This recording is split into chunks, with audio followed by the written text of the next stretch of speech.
व्याख्या मुद्रां करसरसिजैः पुस्तकं शङ्खचक्रे बिभ्रद्भिन्नस्फटिकरुचिरे पुण्डरीके निषण्णः अम्लानश्रीरमृतवृषदैरंशुभप्लावयन्माम् आविर्भूयाद्दनगमहिमा मानसे वागधीशः।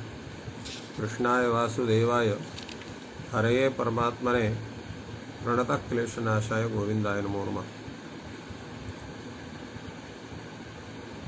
संस्कृतशौर्यम् इति आमुखपटले सम्बद्धाः समेऽपि विद्वांसः समेऽपि जिज्ञासवः छात्राः सहृदयाः सज्जनाः एतस्य संस्कृतशौर्यम् इति आमुखपटलस्य संस्थापकः प्रबन्धकस्य डॉक्टर राजकुमारः समेषां स्वागतं वर्तते एतस्मिन् महाभाष्यव्याख्याने।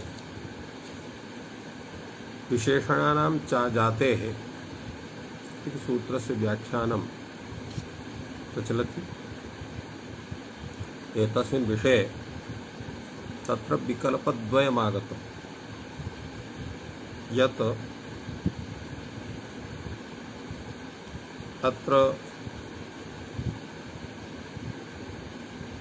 जातिः यद् विशेषणम् अथवा जातेः यानि विशेषणानि अनयोः कस्य ग्रहणम् उभयत्र पक्षद्वयम् आदाय तत्र विचारं विधाय अग्रे भाष्यकारः कथयति।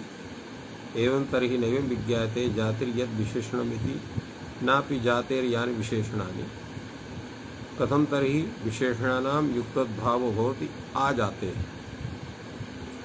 आजातिप्रयोगात् इत्थं समाहितम्।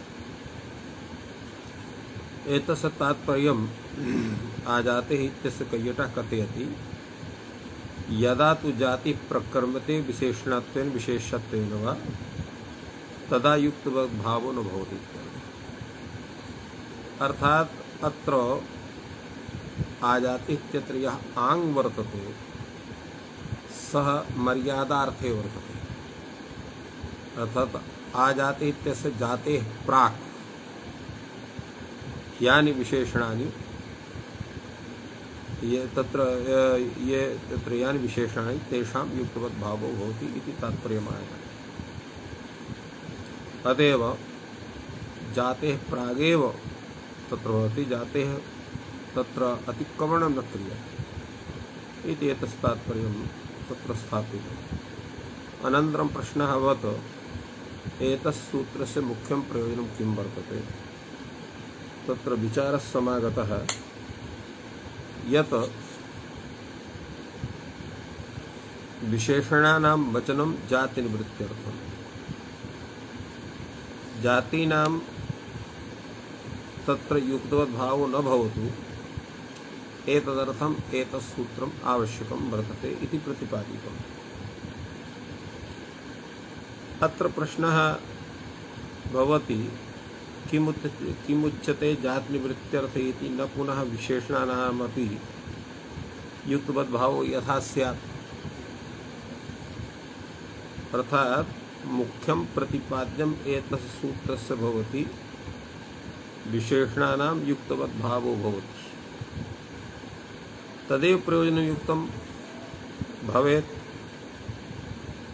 अत्र जातिनिवृत्त्यर्थम् इति प्रयोजनं कथम् उक्तं भगवता भाष्यकारेण अथ च वार्तिककारेण। किमुच्यते जातिनिवृत्त्यर्थे इति न पुनर्विशेषणानां युग्भावो यथा स्यात् इति आक्षेपः यः जातः तत्र भाष्यकारः समाधानं वक्ति समानाधिकरणत्वात् सिद्धम्। समानाधिकरणत्वात् विशेषणानां युक्तवद्भावो भविष्यति। अत्र नियमः वर्तते यल्लिङ्गकं यद्वचनकं यद्विभक्तिकं विशेष्यं तल्लिङ्गकं तद्विभक्तिकं तद्वचनकं तत्र विशेषणं भवति। अनया रीत्या विशेष्यानुसारमेव विशेषणानामपि लिंगं वचनं विभक्तिश्च तथैव भवेत्। तदर्थं सूत्रस्य आवश्यकता न वर्तते। किंतु तदनुसारेण जातेरपि तथा स्यात् तन्न भवेत् इति तदर्थं सूत्रम्। एतस्मिन् विषये भाष्यकारः विचारयति यदा तत्र विशेषणानां युक्तोद्भावस्य आवश्यकता नास्ति तर्हि एकसूत्रमपि अनावश्यकमेव।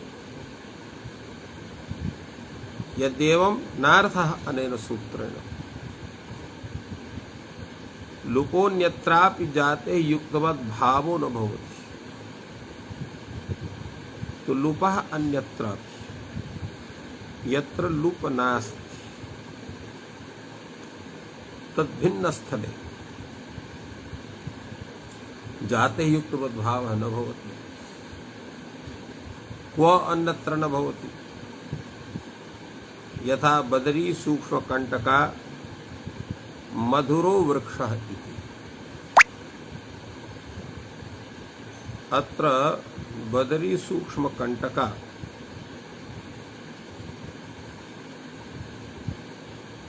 मधुरा इत्यपि वाक्यं वर्तते, मधुरो वृक्षः इत्यपि वाक्यं वर्तते। अत्र बदरीत्व जाति विशिष्टः वृक्षः कश्चन तस्य विशेषणं तत्र बदरी इत्यस्य विचारः भवति। सूक्ष्मकंटका सूक्ष्मानि कंटकानि यस्यां सा सूक्ष्मकंटका मधुरः मधुरं स्वाद यस्या सा मधुरा। अत्र विशेषणं सूक्ष्मकंटक वर्तते यतोहि बदरी यद्यपि जातिवाची वर्तते। बदरी सर्वदैव नित्यस्त्रीलिङ्गैव भवति। तदा अत्र कस्यचित् प्रत्ययादेः लोपः नास्ति। तत्र लुप अपि नास्ति, अतः लुपः अन्यत्र अत्र जातिवाची शब्दः भवति बदरी इति। तस्य विशेषणं भवति सूक्ष्मकंटका इति मधुरा इति। तत्र युक्तवद्भावस्य आवश्यकता नैव भवति।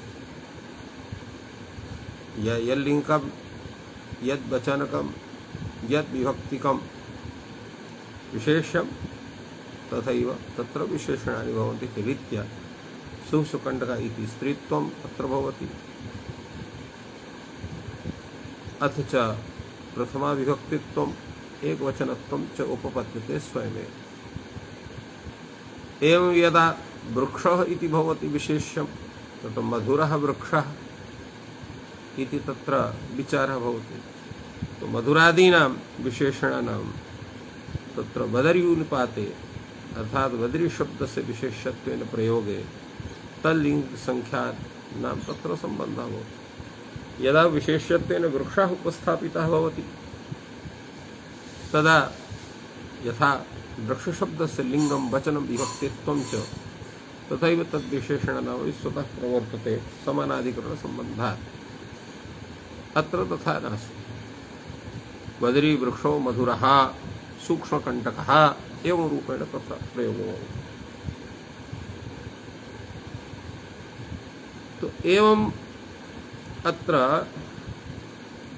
यदा अत्र न स्वीक्रियते तर्हि एतत्सूत्रस्य आवश्यकता न भवति एवं रूपेण प्रतिपाद्यते। अत्र पुनः अपि विचारः भवति किं पुनः कारणम् अन्यत्रापि जातेः युक्तवद्भावो न भवति। अत्र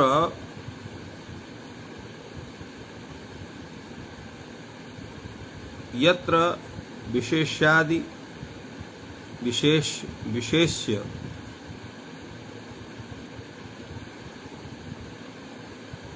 यत्र किं पुनः कारणम् अन्यत्रापि जाते युक्तवद्भावो। अन्यत्र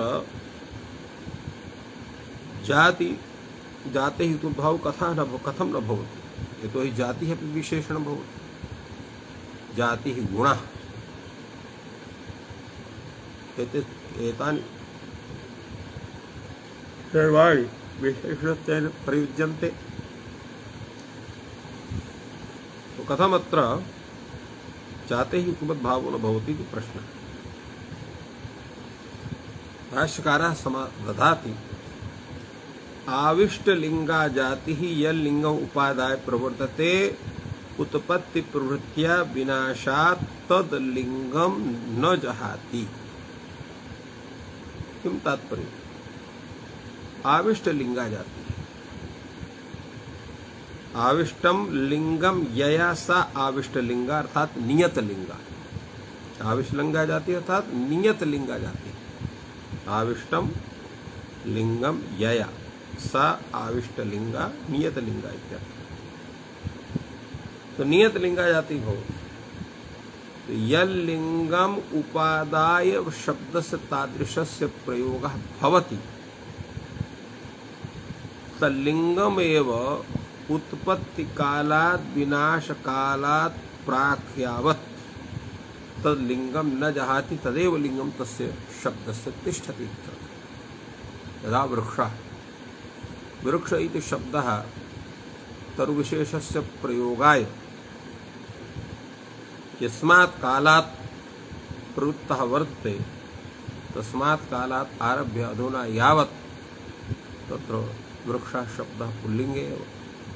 अतः तस्य यानि विशेषणानि तान्यपि पुल्लिंगानि एव स्युः इति तत्र तात्पर्यं। तत्र जातिरूपेण तत्र जातिः अत्र वृक्षत्व विशिष्टा जातिः अत्र पुल्लिंगत्वेन तस्य प्रयोगः भवति तर्हि पुल्लिंगः एव तस्य प्रयोगः स्यात् स्त्रीलिंगः नपुंसकलिंगः भवेत्।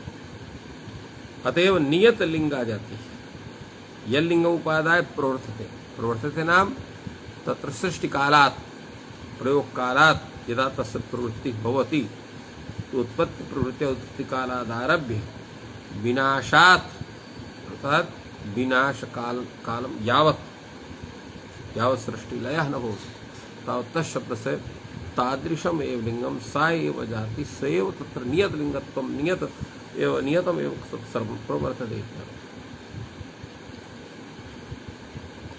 तो इत्थं तत्र युग्मद्भावस्य आवश्यकता एव नास्ति। यद्यपि अत्र उक्तं वर्तते उत्पत्ति प्रवृत्त्या विनाशात् न तल्लिंगम जहाति किन्तु एतत् कथनम् उचितं न प्रतीयते। कथं?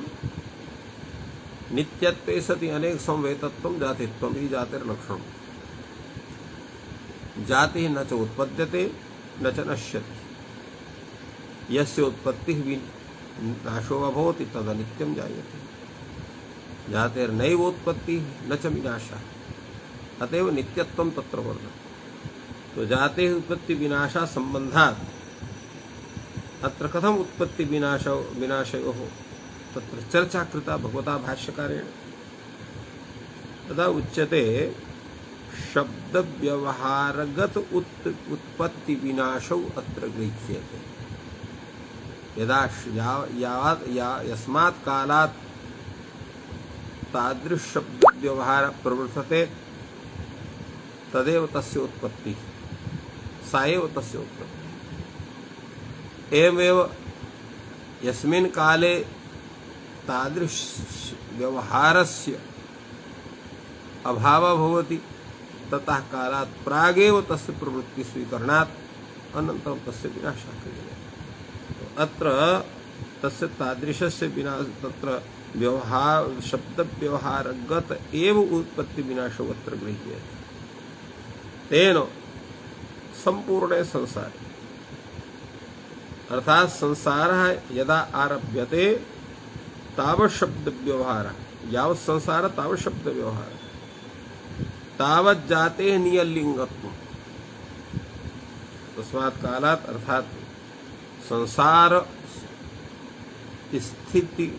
स्थितिम आरभ्य संसार विनाशम यावत् शब्द व्यवहारो भवति।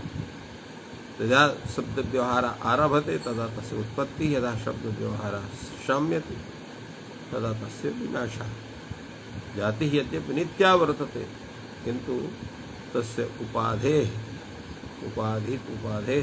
तत्र आरोपात् तादृशः व्यवहारः प्रवर्तते। अत्र प्रश्नः भवति न तर्हि इदानीम् अयं योगः वक्तव्यः। यदा एवं भूता स्थिति वर्तते तदा एतस्य सूत्रस्य प्रयोगस्य आवश्यकता नास्ति। यतोहि किमपि प्रयोजनं तस्य न सिद्ध्यति। भाष्यकारः समाददाति एवं नास्ति, वक्तव्यः अयं प्रयोगः। किं प्रयोजनम्? इदं तत्र तत्र उच्यते गुणवचनानां शब्दानाम् आश्रयतः लिङ्गवचनानि भवन्ति तद् अनेन क्रियते। गुणवचनानां शब्दानां अयं पक्षः कदा भवति? पदसंस्कार पक्षे अत्र एतत् वचनम् आवश्यकं भवति। यतोहि पदे हि पदान्तर निरपेक्षतया संस्कारः भवति। यदा पदान्तर निरपेक्षतया तेषां संस्कारः क्रियते तदा नपुंसकं लिंग सर्वनाम प्राप्तम् एकत्वं च वस्तुत्वर निरपेक्षत्वात् सन्निहितम् इति शुक्लं पटः इति प्राप्ति स्यात्। तो शुक्लं पटः इति प्राप्ते भाविना बहिरंगस्य आश्रयणात् अत्र किं भवति? सम्बन्धन्यौ लिंगसंख्ये अनेन प्रतिपाद्यते। एतौ लिंगसंख्यौ तत्र लिंगसंख्ये संबंधिनौ इति प्रतिपादनं भवति अनेन सूत्रेण। विशेषणानाम् इत्यस्य वाचकमेव तत्र विशेषणानाम् अप्रधानानां, तो प्रधानानेव गुणवचन शब्देन कथनं वर्तते इति गुणवचनानां शब्दानाम् आश्रयतः लिङ्गवचनानि भवन्ति। एतस्य सूत्रस्वीकारे इति प्रतिपादयति ग्रन्थकारः। अत्र विशेषगतयोः लिङ्गसंख्ययोः सिद्धत्वात् ते लिङ्गसंख्ये तत्र विशेषणेषु विधीयेते, तेन यादृशं विशेष्यं तादृशं तत्र विशेषणं भवति। इत्थम् अत्र विचारः यदा सञ्जातः तदा अग्रे तत्र किन्तु अत्र एकः विचारः अपरोपि भवति, यद् गुणवचनानां शब्दानाम् आश्रयतः लिङ्गवचनानि भवन्ति किन्तु जातिरपि विशेषणं भवति। यदा जातिः विशेषणं भवति तदा विशेषानुसारं तत्र लिङ्गसंख्यान्वयनं न भवति इति एतस्य विशेषांशा जातिः सूत्रस्य तात्पर्यम्। अत्र अपरोपि विचारः कश्चन भवति। हरितक्यादिषु व्यक्तिः हरितक्यादिषु व्यक्तिर्भवति युक्तवद्भावेन हरितक्याः फलानि हरितक्याः फलानि। तो हरितक्यादिषु अर्थात् हरितक्यादिगण पठितेषु व्यक्तिर्भवति अर्थात् अत्र नियमार्थम् एतत् जायते। अर्थात् अत्रापि वचनम् अभिधेयाश्रयं भवति इत्यर्थः। यथा हरितक्याः फलानि एवं रूपेण अत्र प्रवर्तते। अग्रेपि खलतिकादिषु वचनं भवति युक्तवद्भावेन। अत्र खलतिकादिषु अपि विषये युक्तवद्भावेन तादृशं वचनं भवति। खलतिकस्य पर्वतस्य अदूर्भवानि वनानि इति खलतिकं वनानि। अत्र खलतिक इति शब्दः यद्यत् तत्र विशेषणं भवति किन्तु अत्र एतत् सूत्रं न प्रवर्तते। एवं यथा हरितक्याः फलानि इत्यत्र फलानुसारं हरितक्याः जातिवाचकः शब्दः वर्तते, तदनुसारेण अत्र तादृशं नियमं न भवति। एवं मनुष्यलूपी प्रतिषेधः वक्तव्यः। यदा मनुष्यवाचिनः शब्दात् प्रत्ययस्य लुप भवति तदापि एतत् सूत्रं न प्रवर्तते। यथा चञ्चा अभिरूपः, अत्र चञ्चा अभिरूपा एतादृशः प्रयोगः न भवति। कथं? चञ्चा तृणमयो पुमान्, तो चञ्चेव चञ्चा इति तत्र विचारः भवति। अत्र हि लुम् मनुष्ये अत्र संज्ञायां च इति सूत्रेण इवार्थे कन् प्रत्ययः भवति। लुम् मनुष्ये इत्यनेन तस्य लोपः भवति। तेन चञ्चा इव चञ्चयति। चञ्चा नाम तृणमयः पुमान्। लो तत्र प्रत्यय लोप्येपि चञ्चा इत्येव भवति, किन्तु तस्य यद् गुणवचनं तत्र यद् विशेषणं भवति तत्र पुल्लिङ्गत्वं न भवति। अनेन सूत्रेण चञ्चा अविरूप इत्येव जायते। एवं बद्रिका दर्शनीया। बद्रिका नाम खरकुटी, खरकुटी बद्रिका। अत्रापि तत्र बद्रिका इव बद्रिका, अत्रापि कन प्रत्ययस्य लोपे सति तत्र बद्रिका भवति। अत्रापि तत्र विशेषणं चाजाते इति सूत्रेण अत्र युक्तवद्भावो न भवति। इत्थं विशेषणानां चाजाते इति सूत्रस्य व्याख्यानं भगवता भाष्यकारेण सम्यक्तया कृतम्। अग्रे सूत्रं भवति तदशिष्यं संज्ञा प्रमाणत्वात्। तदशिष्यं संज्ञा प्रमाणत्वात् एतस्य किं तात्पर्यम्? अर्थात् अत्र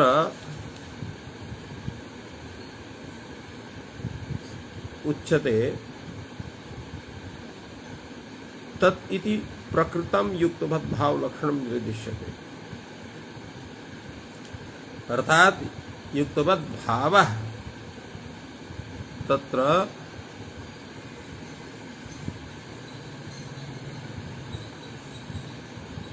एतत् न कथनीयं भवति संज्ञा प्रमाणत्वात्। अर्थात संज्ञा शब्दाः यत्र वर्तन्ते तत्र तेषां नानालिङ्गाः संख्याः प्रमाणम्। तो नानालिङ्गाः संख्याः प्रमाणं भवति। तो तत्र तस्मिन् विषये संज्ञा विषये अत्र युक्तवद्भावः न भवति। एतदेव तदशिष्यं संज्ञा प्रमाणत्वात् एतस्य तात्पर्यं जायते। अत्र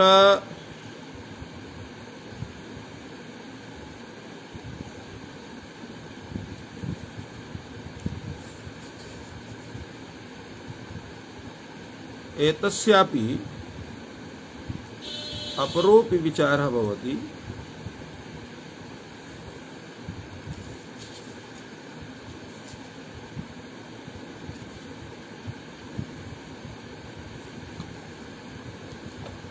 अत्र अपरः विचारः भवति यत्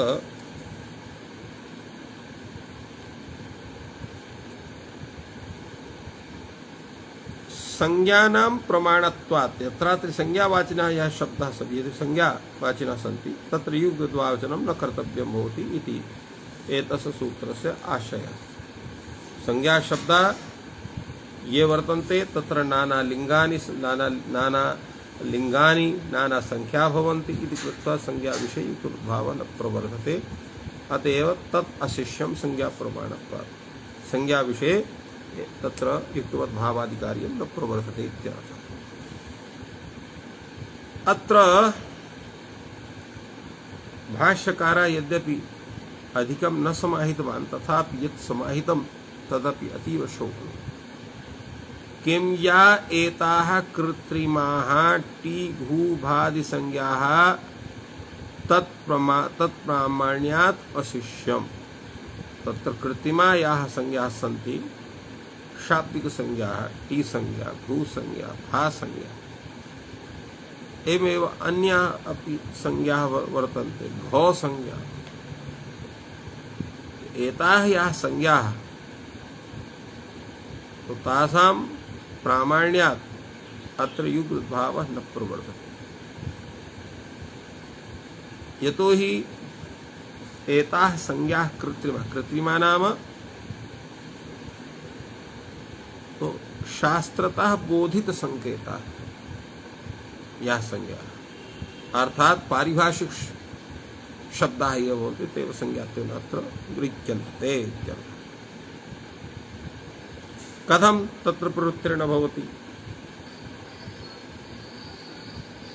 तत्र उच्यते नेत्या संज्ञानम संज्ञा संज्ञानम अवगमः संप्रत्ययः इति संज्ञा यथा तत्र आपः शब्दः दारः शब्दः सिकतः शब्दः वर्षा शब्दः एते शब्दाः तत्र उक्ताः भवन्ति तत्र लिंग संख्या विशेषावगतिः उत्पद्यते तत्र प्रमाणं तथा दृश्यते एवं पंचाला वर्णाः अत्रापि काचित् संज्ञा तत्र दृश्यते अत्र पंचाल शब्दः तत्र यौगिकः नास्ति न च पंचाल शब्दः यौगिकः एवं भूतः अपितु जनपदादीनाम् एषा संज्ञा वर्तते किन्तु तस्याः संज्ञायाः तत्र व्युत्पत्त्या तादृशलाभः न भवितुमर्हति अतः तस्मात् कश्चन तद्धित् प्रत्ययः नोत्पद्यते अतएव अत्र लुप इति कथनस्यापि आवश्यकता नास्ति तत्र सर्वेषां लिंगानां सर्वत्र भावात् सत्पात् केनचित् शब्देन तस्य तत्र प्रत्यायनं यद्वस्तु प्रत्यायमानं यद्वस्तु तस्य कस्यचित् लिंगस्य व्यंजकं वर्तते यथा दारादिषु नियतलिंगाः तत्र दारा शब्दः नित्यपुल्लिंगः बहुवचनान्तः एवं आप शब्दः नित्यस्त्रीलिंगः बहुवचनान्तः एवं सिकता शब्दः नित्यस्त्रीलिंगः वर्षा शब्दः नित्यस्त्रीलिंगः एवं तादृशः प्रयोगः तेषां भवति। तो संज्ञावाचिनः ये शब्दाः सन्ति तत्र युक्तोद्भावस्य आवश्यकता न भवति केचन नियतलिंगाः सन्ति तत्र केषुचित् याः संज्ञाः आसूचित अर्थात् याः संज्ञाः कृत्रिमाः सन्ति तासां विषयेऽपि लिङ्गस्य सम्बन्धः इति व्याख्यातवान् भाष्यकारः। अग्रे तथैव सूत्रं वर्तते जात्याख्यायामेकस्मिन् बहुवचनमन्यतरस्याम् इति सूत्रं वर्तते।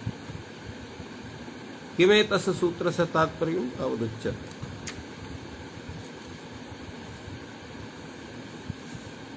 अत्रापि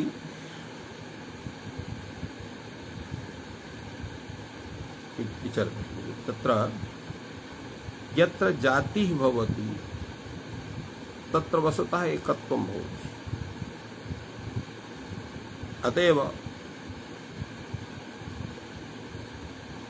काशिकाकारः प्रतिपादयति जातिर्नाम अयम् एकः अर्थः। तो जातिवाचकः यः शब्दः तस्य एकत्वमेव कथयति तो तदविधाने एकवचनमेव प्राप्तम् अर्थात जातिवाचकः शब्दः यः वर्तते तस्य यत्रापि प्रयोगः तत्र एकवचनमेव स्यात् कथं तत्र एकत्वमेव तिष्ठति द्वित्वबहुत्वादिकं न भवति एकवचनमेव प्राप्तं तदर्थम् अत्र उच्यते जात्याख्यायाम् एकस्मिन् तत्र विकल्पेन बहुवचनं भवति जातेः आख्या जाताख्या जात्याख्यायां जातिवाचक शब्दे एकस्मिन् अर्थात एकत्व विवक्षायां बहुवचनं जायते विकल्पेन अर्थात जात्यर्थः बहुवत् तत्र प्रतीयते फलतः तेन तद्विशेषणानां अजाति शब्दानां तत्र संपन्नादीनां तेषामपि बहुवचनम् उत्पद्यते यथा संपन्नो यवः संपन्नाः यवाः अत्र संपन्नः व्रीहि संपन्नाः व्रीहयः पूर्वया ब्राह्मणः प्रत्युत्थेयः पूर्ववयसो ब्राह्मणः प्रत्युत्थेयः एवं रूपेण विचारः तत्र कृतः वर्तते काशिकावृत्तम्। भाष्यकारः अत्र किं विचारयति तावदुच्यते। भाष्यकारः कथयति जात्याख्यायाम् एकस्मिन् बहुवचनमन्त्रस्याम् इदम् अयुक्तं वर्तते, अर्थात एतत् कथनम् उचितं नास्ति। कथम्? अत्र पक्षे जाते उपलक्षणत्वेन अत्र एतस्य व्याख्यानं किमत्र अयुक्तं, बहवस्तीर्थाः तत्र युक्तं बहुवचनम्। यचो हि यद्यपि जातिरेका भवति किन्तु तदाश्रयाः अनेके भवन्ति, बहवः तेषाम् अर्थाः, बहवः तीर्थाः तत्र युक्तं बहुवचनम्। यत्र बहवः अर्थाः भवन्ति तत्र बहुवचनं तु भवत्येव। यद् एकवचने शासितव्ये बहुवचनं शिष्यते एतत् अयुक्तम्। किन्तु यद् एकत्वविवक्षायां यत्र एकवचनं करणीयं तत्र बहुवचनं क्रियते एतत् अयुक्तं भवति। बहुषु एकवचनम् इति नाम वक्तव्यम्, अर्थात बहुषु तत्र एकवचनं भवति। बहुषु एकवचनं तत्र तात्पर्यं किम्? यस्मिन् पक्षे जाति उपलक्षणत्वेन तत्र आख्या तत्र भवति, यत्र बहुत्वे जात्याख्यायाम् एकस्मिन् बहुवचनम् अन्यतरस्याम् इत्यस्य विषये तत्र प्रतिपादयति। यत् अत्र जाति उपलक्षणं द्रव्यं तु शब्दार्थः इति यदा अयं सिद्धान्तः, तस्मिन् सिद्धान्ते बहवः ते अर्थाः तत्र युक्तं बहुवचनम् इति कथनं वर्तते। अत्र तत्र यद् एकवचने शास्यतव्ये बहुवचनं शिष्यते एतत् अयुक्तम्, अर्थात बहुवचने तत्र एकवचने शासितव्ये यत् बहुवचनं एतत् अयुक्तं वर्तते इति, इदम् अयुक्तं वर्तते इति भाष्यपङ्क्तेः तात्पर्यम्। बहुषु एकवचनम् अर्थात बहुतवीक्षायां तत्र बहुवचनस्य प्राप्तौ सत्याम् अत्र एकवचनम् इति विषये अत्र पक्षे उपलक्षणत्वेन यत्र कथनं वर्तते जाते तत्र जात्याख्यायां बहुवचनं भवति विकल्पेन इति तात्पर्यम्।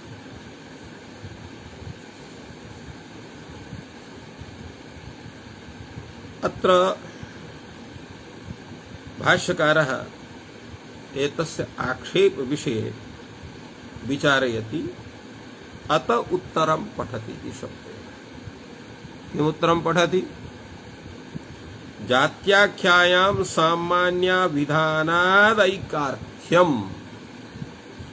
जात्याख्यायां सामान्याभिधानात् ऐक्यार्थं भविष्यति, अर्थात जातिवाचकेन शब्देन यदा सामान्यतया अर्थस्य प्रतीतिर्भवति तत्र एकत्वमेव प्रतीयते, द्वित्वं बहुत्वं वा न प्रतीयते।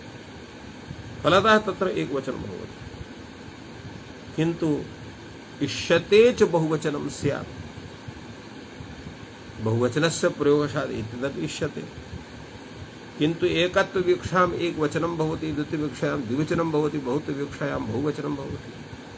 एकत्वविवक्षा इति सामान्य प्रक्रिया, किन्तु एकत्वविवक्षायां बहुवचनस्य तत्र नियमनं कथं स्यात्? नियमनं तदैव भवितुमर्हति यदा किमपि अपूर्वं वचनम् एतदर्थं भवेत्, तदेव अपूर्ववचनं वर्तते जात्याख्यायेन कस्मिन् बहुवचनमन्त्रस्याम् इति सूत्रम्। अतएव भाष्यकारः कथयति यत् जात्याख्यायां सामान्यविधानात् एकार्थ्यं भविष्यति तत् यत् यथा तत्र व्रीहौ व्रीहित्वं, यवे यवत्वं, गार्गे गार्ग्यत्वं तदेकं भवति। तच्च विवक्षितं वर्तते। तत्र व्रीहित्वस्य, यवत्वस्य, गार्ग्यत्वस्य एकत्वात् तत्र एकवचनं भवति। किंतु बहुवचनस्य इष्यते च बहुवचनं स्यात्, बहुवचनमपि तत्र इष्यते, किंतु कथं भवितुमर्हति? तच्चान्तरेण यत्नं न सिद्ध्येत्, अर्थात किमपि वचनं विना तन्न भवितुमर्हति। अतएव एतत् सूत्रमुच्यते जात्याख्यायाम् एकस्मिन् बहुवचनं भवति, एवमर्थम् इदमुच्यते इति एतस्य सूत्रस्य प्रयोजनं भगवता भाष्यकारेण व्याख्यातम्। इत्थं व्याख्याते सूत्रे सति अत्र पुनः प्रश्नः भवति, अस्ति प्रयोजनमेतत्, अर्थात एतत् सूत्रस्य प्रयोजनं वर्तते वा? भाष्यकारः कथयति किं तर्हि इति, अर्थात अवश्यमेव तत्प्रयोजनं वर्तते। तत्र वचनादेशे उक्तम्, तत्र एकवचनादेशे उक्तं किमुक्तं? व्रीहिभ्यः आगतः इत्यत्र घेर्ङिति इति गुणः प्राप्नोति। यदा सूत्रे एकस्मिन् शब्दे, अत्र एकस्मिन् इति एक शब्देन एक वचनं गृह्यते, भीमः भीमसेनः इतिवत् सप्तमी च षष्ठ्यर्थे यथा भवति तथैव अत्र एकत्वे बहुवचनं भवति।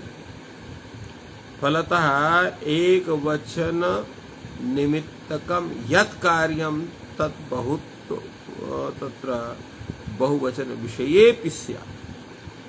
यथा व्रीहिभ्यः आगतः, अत्र व्रीहि शब्दः जातिवाचकः, तस्मात् तत्र एकत्व विवक्षायाम् अत्र बहुवचनं जातं।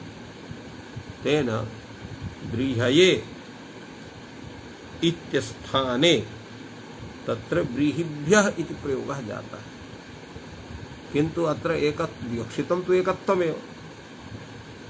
तर्हि अत्र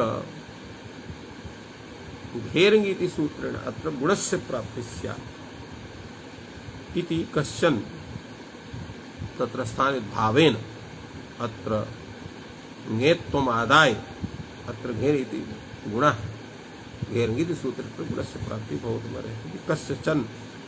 कश्चन अत्र तथा आक्षिपति, तस्य विषये समाधानं वक्ति भाष्यकारः अर्थातिदेशः सिद्धः।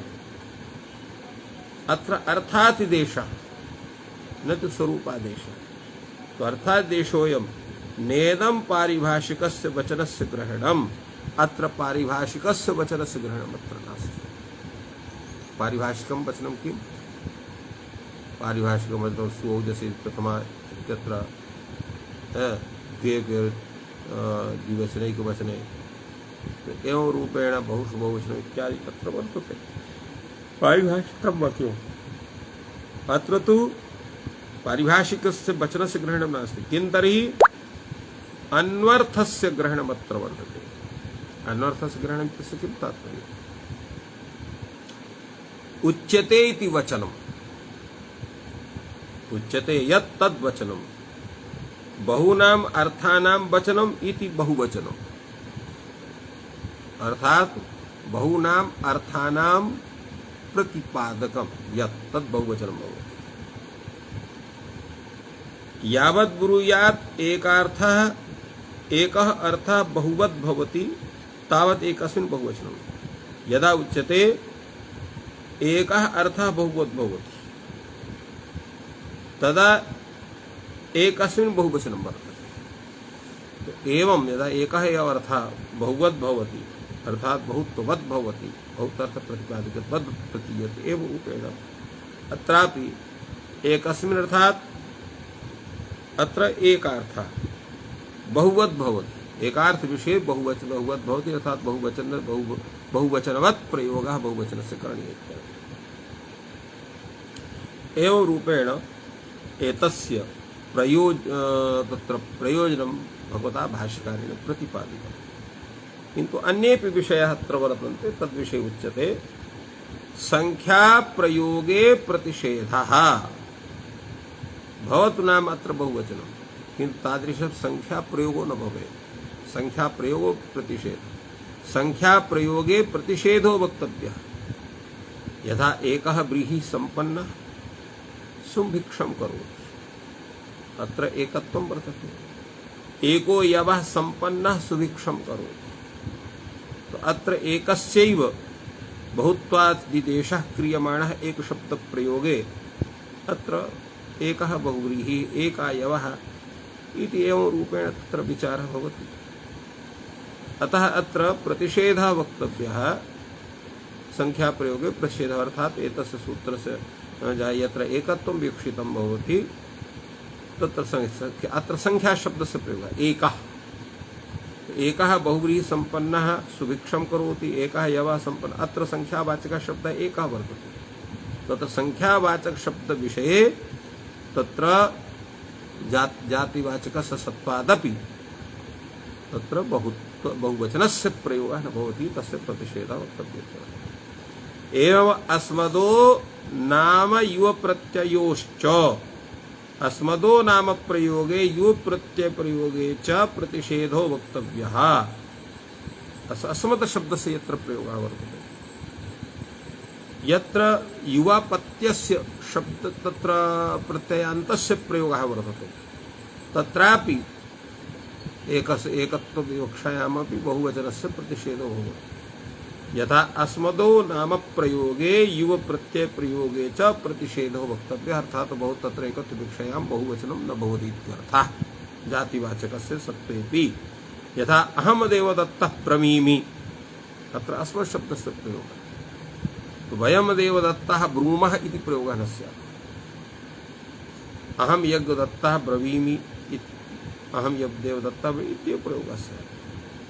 अतः अस्मत् प्रयोगे बहुत एकत्वविवक्षायां बहुवचनं न भवति। एवमेव तत्र युव प्रत्यय प्रयोग, यथा गर्गस्य गोत्रापत्यः गार्ग्यः तस्य युवापत्यः गार्ग्याणः, अत्र गार्ग्याणः अहम गार्ग्याणः ब्रवीमि इत्येव स्यात्, वयं गार्ग्याणः ब्रूमः इति न स्यात्। यतोहि अत्र गार्ग्याणि शब्दात् अपि तत्र बहुत एकत्वविवक्षायामपि एकवचनमेव स्यात्, बहुवचनं स्यात्, तत्र एतस्य प्रयोगस्य निषेधः करणीयः।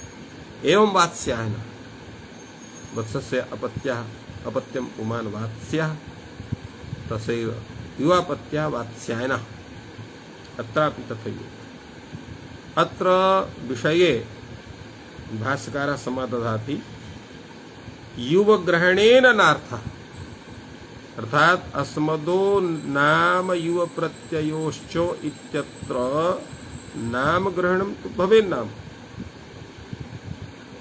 किंतु अत्र युव प्रत्ययस्य प्रयोगेन तत्र प्रयोजनं नास्ति, नार्थानां न प्रयोजनं। अस्मदो नाम प्रयोगे न इत्येव युवग्रहण नार्थ अस्मदो नाम प्रयोगे न इत्येव वार्तिकं भवेत्। तेन किं स्यात्, इदमपि सिद्धं तथा भवति। अहम गार्ग्यो ब्रवीमि, अहम वात्स्यो ब्रवीमि। गर्गस्य गोत्रापत्यं गार्ग्यः, वत्सस्य गोत्रापत्यं वात्स्यः। यदा यु प्रत्ययः इति कृतः यु प्रत्ययान्ते एव तत्र निषेधः स्यात्, गोत्र प्रत्ययान्ते न स्यात्। फलतः अत्र युव ग्रहणस्य आवश्यकता नास्ति इत्युच्यते। इदमपि सिद्धं भवति, अहं गार्ग्यः ब्रवीमि, अहं वात्स्यः ब्रवीमि। अपरोपि तत्र विचारः भवति, अस्मदः सविशेषणस्य प्रयोगो न, यत्र अस्मत् शब्दस्य सविशेषणस्य प्रयोगः भवति तत्रापि एकत्वविवक्षायां बहुवचनस्य प्रयोगः न भवति। यथा अहं पटुर्ब्रवीमि, अहं पंडितो ब्रवीमि, अत्रापि एकत्वविवक्षायां बहुवचनस्य प्रतीतिः न भवति। अग्रे भाष्यकारः कथयति, वस्तुतः एतत् सूत्रम् आवश्यकं न प्रतीयते। अशिष्यं वा बहुवत् पृथक्त्वाभिधानात्, अशिष्यो वा बहुवत् भावः, बहुवत् भावः तत्र अशिष्यः, अर्थात तदर्थं तत् सूक्तादिकं न करणीयम्। किं कारणं पृथक्त्वाभिधानात् पृथक्तया तस्य कथनात् पृथक्त्वेन हि द्रव्याणि अभिधीयन्ते बहवस्तेऽर्थाः तत्र युक्तं बहुवचनं यदा द्रव्याणि पृथक्त्वेन अभिधीयन्ते तदा तत्र बहुत्वं भवत्येव ततः स्वतः एव तत्र एकत्वविवक्षायां बहुत्वं स्यात् पृथक्त्वेन तेषां द्रव्याणां कथनात् तर्हि तदर्थं तत्र जात्याख्यायामस्य बहुवचनवता सूत्रं न करणीयम् किमुच्यते पृथक्त्वाभिधानादिति यावता इदानीं युक्तं जात्याख्यां सामान्यविधानात् एकार्थ्यम् अत्र पुनः आक्षेपः भवति यदा पृथक्त्वाभिधानात् अशिष्यं वा इति यत् कथनं भवतः वर्तते तत् समीचीनं न प्रीयते यतोहि अधुनैव भवता उक्तं जात्याख्यायां सामान्यविधानात् ऐकार्थ्यं तस्य भवति अतः ऐकार्थ्यस्य एकवचनस्य प्राप्तौ सत्यां तत्र बहुत्वं भवति बहुवचनस्य नियमनं जायते अत्र उच्यते जातिशब्देन हि द्रव्याभिधानं जातिशब्देन अत्र द्रव्याभिधानं भवति अर्थात् जात्याश्रयं यद् द्रव्यं तस्य अभिधानं भवति जातिशब्देन हि द्रव्यम् अपि अभिधीयते कथं विधीयते आश्रयतया यदि जातिः निराश्रया न तिष्ठति तदा स किञ्चित् द्रव्यमेव स्यात् जातिशब्देन द्रव्यम् अपि अभिधीयते जातिरपि अभिधीयते उभयोः अभिधानं तत्र जायते अत्र प्रश्नः भवति कथं पुनः ज्ञाते जातिशब्देन द्रव्यम् अभिधीयते अत्र जातिशब्दस्य प्रयोगे द्रव्यस्याभिधानं भवति अत्र किं प्रमाणं भाष्यकारः कथयति एवं हि कश्चन महति गोमण्डले गोपालकम् आसीनं पृच्छति अस्त्यत्र काञ्चित् गां पश्यसि अत्र कस्मिंश्चित् महति गोमण्डले यत्र गावः तिष्ठन्ति यस्मिन् मण्डले स्थानविशेषे तद्गोमण्डलं तत्र कश्चन गोपालकः भवति तम आसीनं दृष्ट्वा कश्चन पृच्छति अस्त्यत्र काञ्चित् गां पश्यसि तत्र तत्र काञ्चित् गां त्वं पश्यसि इति तत्र पृच्छति